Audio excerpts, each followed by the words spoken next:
Base, Rio Grande do Sul. E Rio Grande do Sul, Mato Grosso do Sul. Ei, Santa Catarina,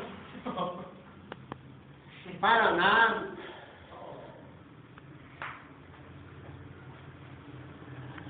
Belém, Manaus,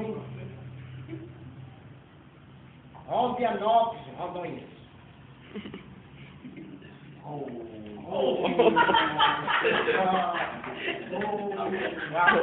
De 76 beneficiários bem compostos do Brasil. De 386 pessoas também foi também diagnosticado sem condições.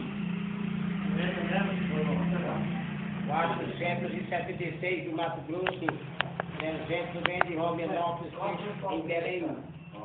276 pessoas também, 476.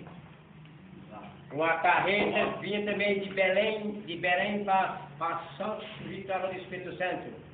Quando descoberto a São Vitória do Espírito Santo, que desceu fora do abismo.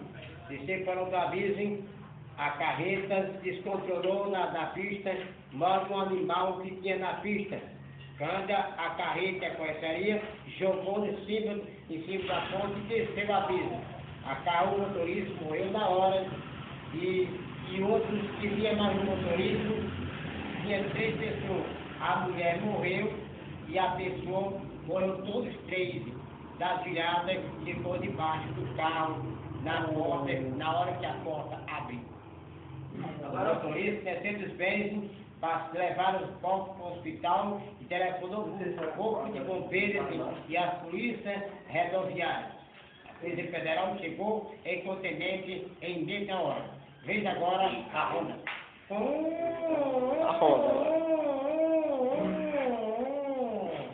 A recorrência foi muito séria e não teve negócio de brincadeiras, que a recorrência tem que ser na hora da precisão e na hora da necessidade de cada um de compreender e de trabalho da rodovia.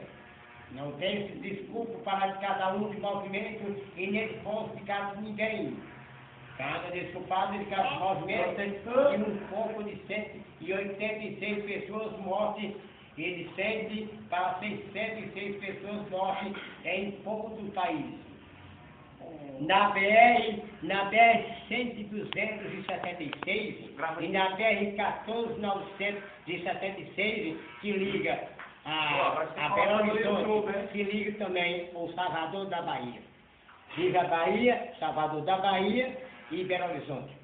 Quando também o complô também vinha 3 pessoas do caminhão chocaram os movimentos porque estavam com medo dos carros que vinham atrás que disseram para todo de assalto. Mas só que não assaltou porque o